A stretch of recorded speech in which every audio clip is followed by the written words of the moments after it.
नमस्कार। मैं हूं सुभाष चौधरी और आप देख रहे हैं द पब्लिक वर्ल्ड का खास कार्यक्रम विदेश में भारत।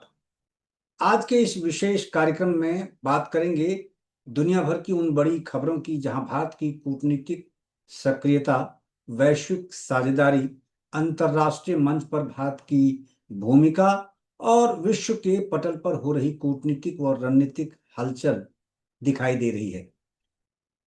हम आपको आज बताएंगे यूएनएससी 2028-29 अभियान और डॉक्टर एस जयशंकर का शांति विजन के बारे में।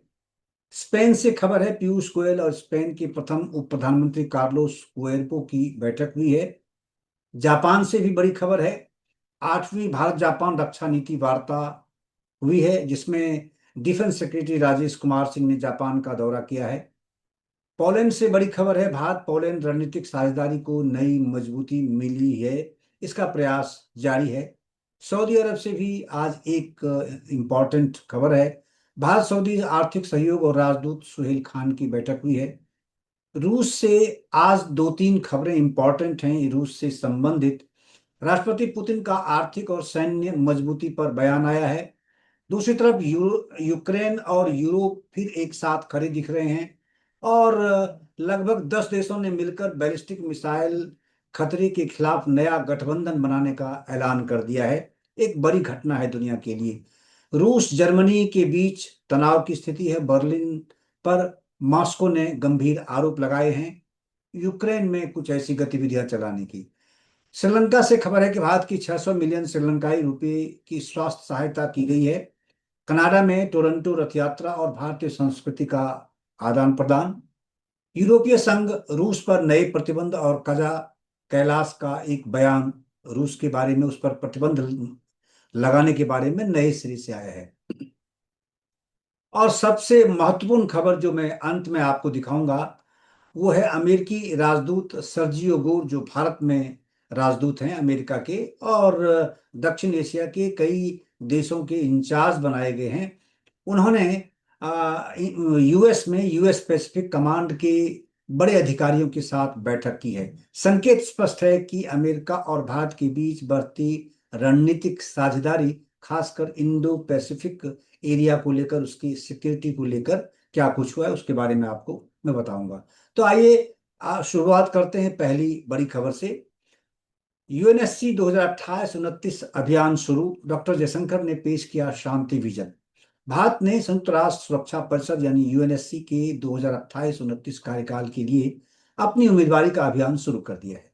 विदेश मंत्री डॉक्टर एस जयशंकर ने भारत के विजन को शांति, securing holistic advancement through norms, trust and integrity के रूप में पेश किया।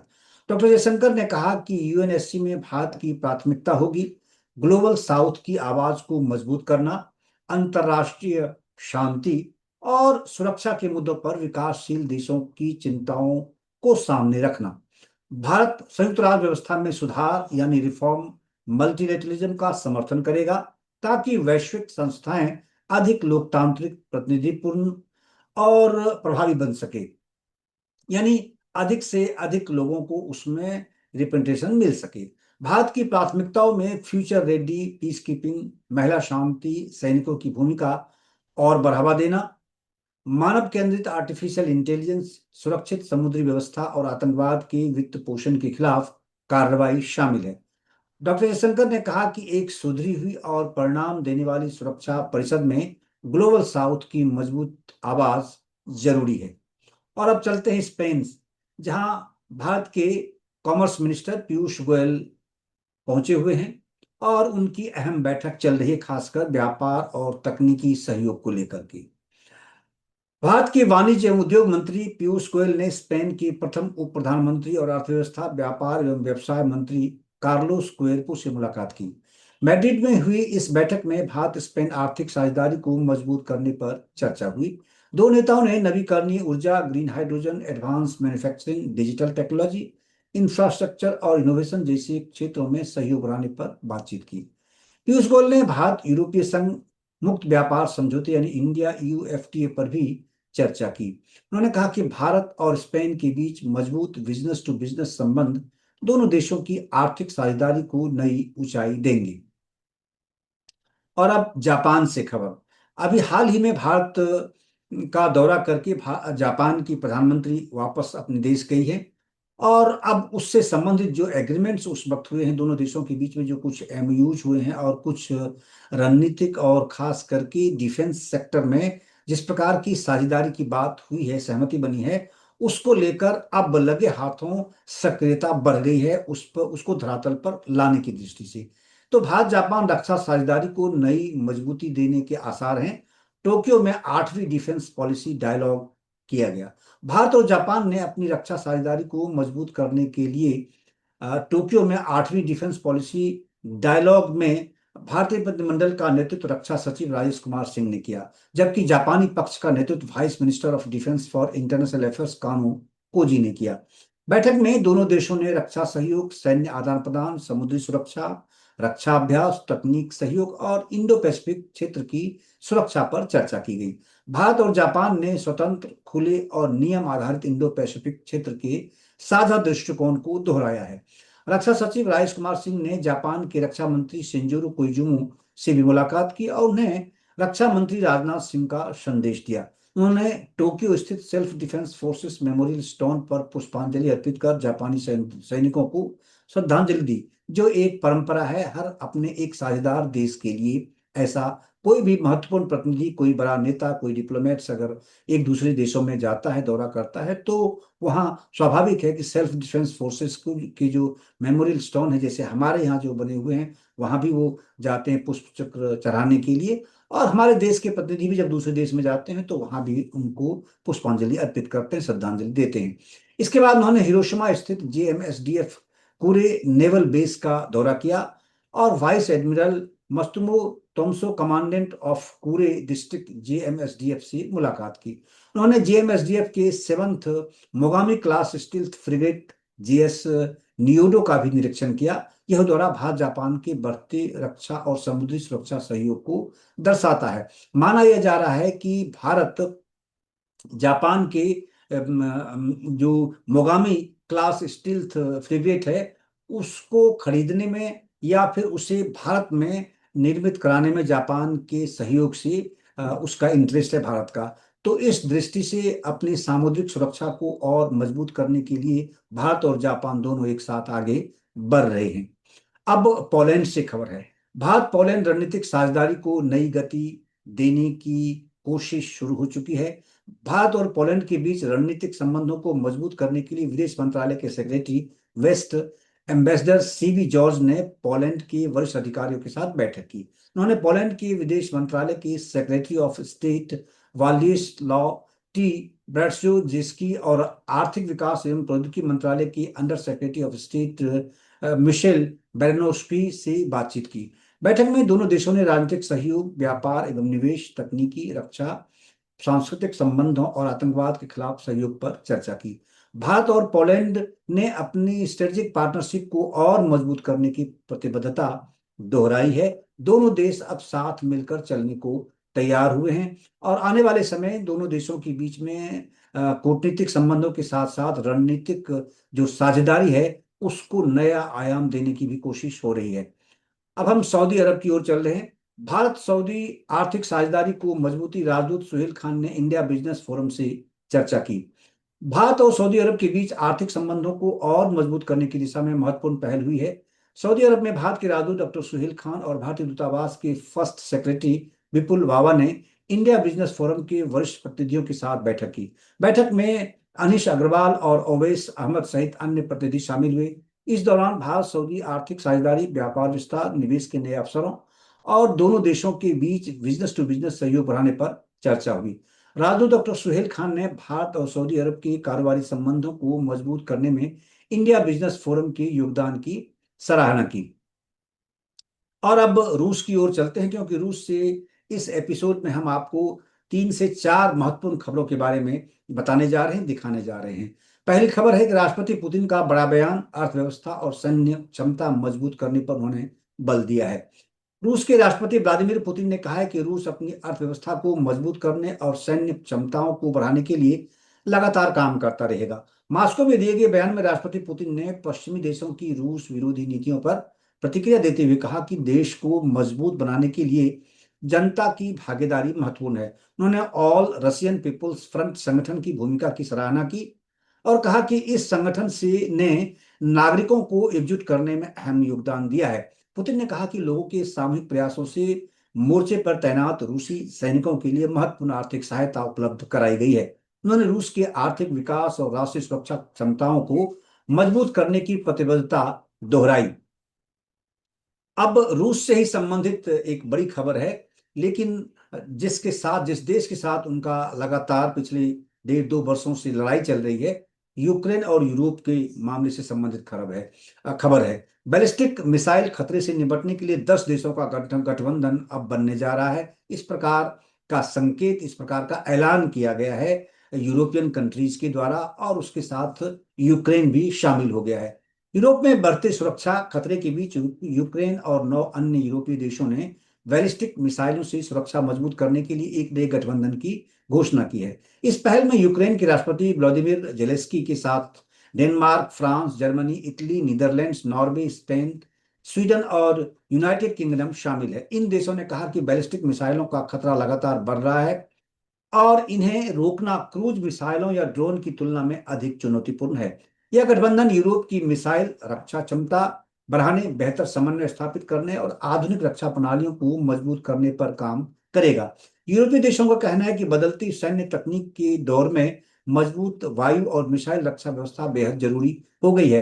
हालांकि माना यह जा रहा है कि यूक्रेन सहित यूरोप के 10 देशों का एक साथ खड़ा होना और इस प्रकार की मिसाइलों से संबंधित प्रतिरोधी मिसाइल बनाने के लिए या फिर प्रतिरोधात्मक रवैया अपनाना या उसके लिए तैयारी करने की का ऐलान करना निश्चित रूप से निशाने पर रूस है, और रूस के मद्देनजर ही ये देश एक साथ खड़े हुए हैं। खासकर नाटो को कमजोर होते देखकर, क्योंकि अमेरिका और नाटो के देशों के बीच में काफी वैचारिक मतभेद रहा है पिछले 1.5 वर्षों में, जो सामने आया, चाहे डेनमार्क को लेकर के हुआ है या फिर इजराइल और ईरान के साथ जो युद्ध छेड़ा गया, बिना किसी गठबंधन के, बिना किसी समन्वय के, बिना किसी बातचीत के, यानी खासकर नाटो देशों को विश्वास में नहीं लिया गया इस युद्ध को छेड़ने से पहले।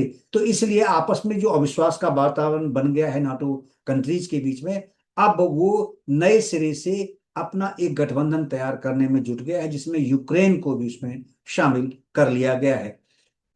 अब चलते हैं, फिर एक रूस से संबंधित खबर है, और रूस और जर्मनी के बीच में जाहिर है कई बार कुछ अच्छे संबंध होने के संकेत मिलते हैं और कई बार काफी तनाव बढ़ने के संकेत मिलते हैं। तो मॉस्को ने बर्लिन पर यूक्रेन हमलों में सहयोग के आरोप लगाए हैं।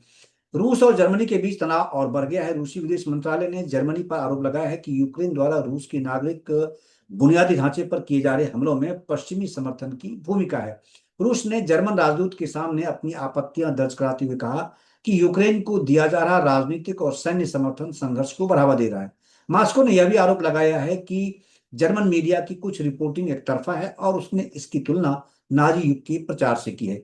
रूस का कहना है कि यूक्रेन को समर्थन देने वाले देशों को इससे जुड़े परिणामों की जिम्मेदारी लेनी चाहिए।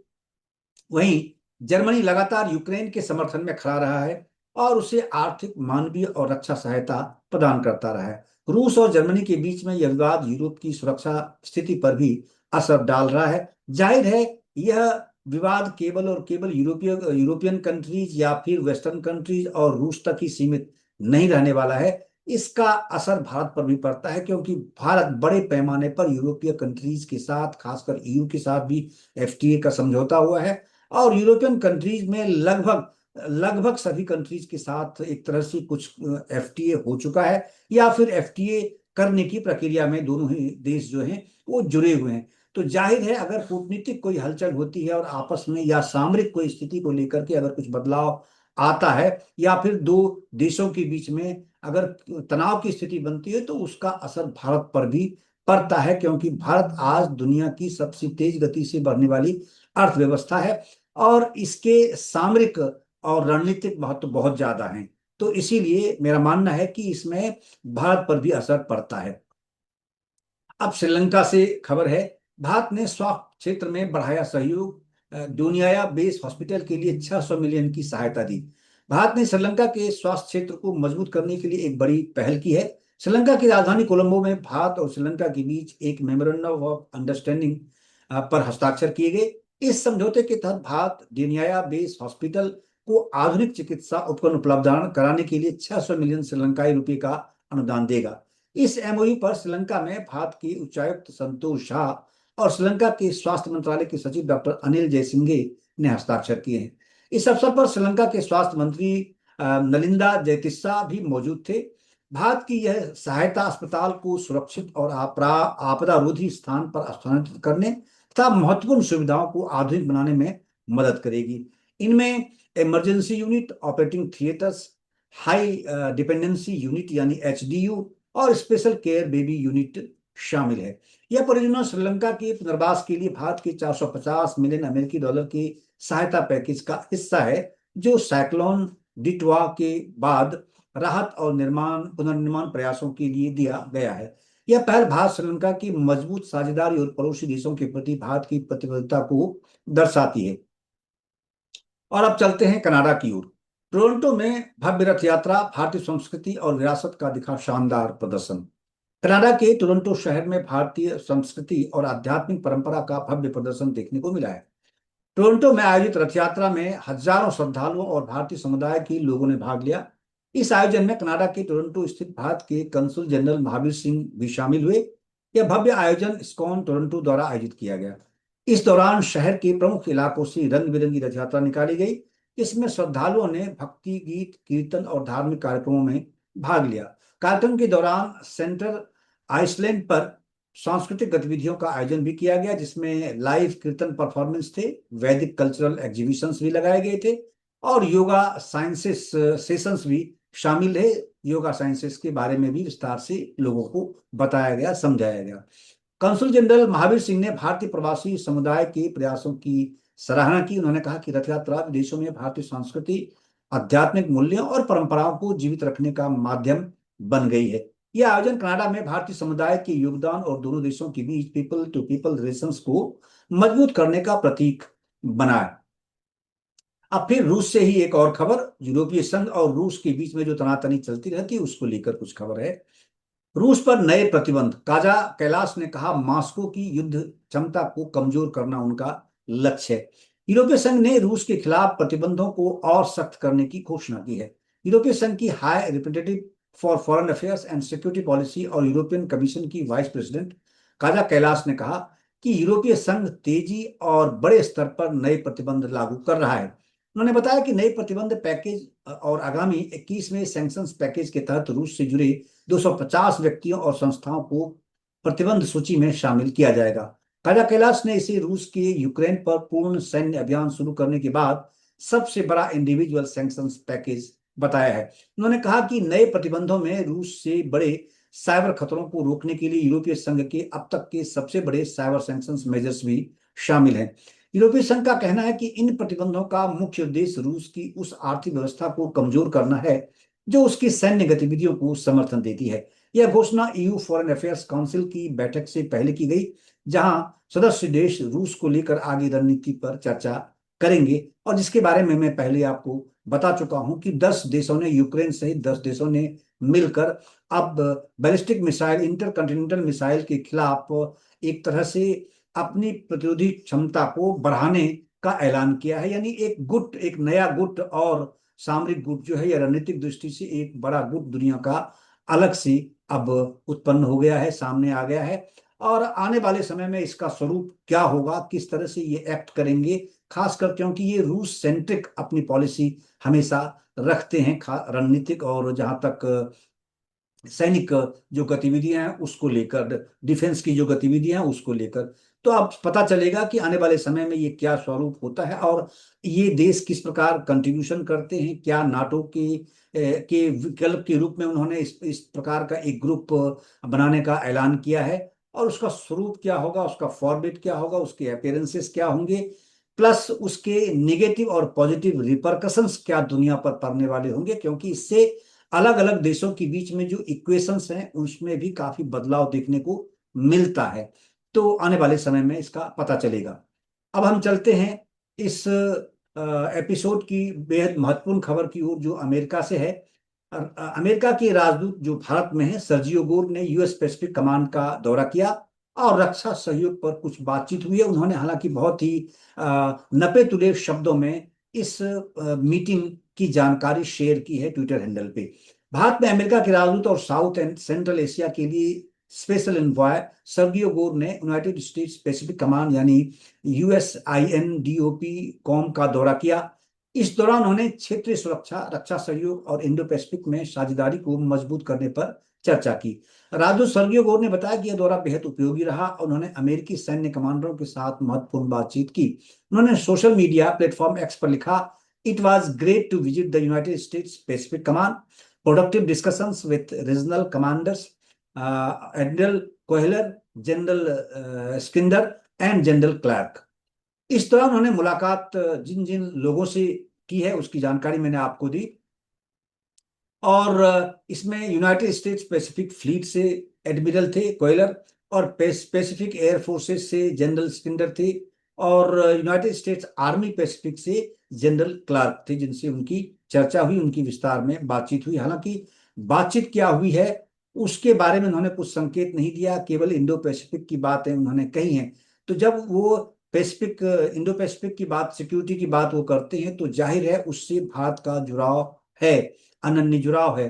और स्वाभाविक है कि भारत और अमेरिका के बीच में बढ़ती रणनीतिक साझेदारी को लेकर चर्चा हुई होगी और किस प्रकार की गतिविधियां हैं, किस प्रकार के आपस में तालमेल को और मजबूत करने के लिए क्या प्रयास किए जा रहे हैं, इस पर संभवतः चर्चा की गई होगी, ऐसा मानना है। तो चर्चा में मुख्य रूप से जैसा माना जाता है कि advance defence cooperation, maritime awareness, joint military readiness और रीजनल सिक्योरिटी कोऑर्डिनेशन जैसे विषयों पर बातचीत हुई होगी या हो सकती है, और इस पर ध्यान केंद्रित किया गया होगा। यह दौरा ऐसे समय में हुआ है जब भारत और अमेरिका के बीच रक्षा साझेदारी लगातार मजबूत हो रही है। दोनों देश समुद्री सुरक्षा, सैन्य अभ्यास, रक्षा तकनीक और इंडो पैसिफिक क्षेत्र में स्थिरता के लिए सहयोग बढ़ा रहे हैं। तो ये थी दुनिया भर से जुड़ी प्रमुख खबरें, जहां दिखी भारत की बढ़ती वैश्विक भागीदारी और अंतर्राष्ट्रीय घटनाक्रमों की तस्वीर। तो देखते रहिए द पब्लिक वर्ल्ड का खास कार्यक्रम विदेश में भारत। आपका बहुत बहुत धन्यवाद। अगर हमारा यह प्रयास आपको पसंद आया तो द पब्लिक वर्ल्ड को सब्सक्राइब करना न भूलें। नमस्कार।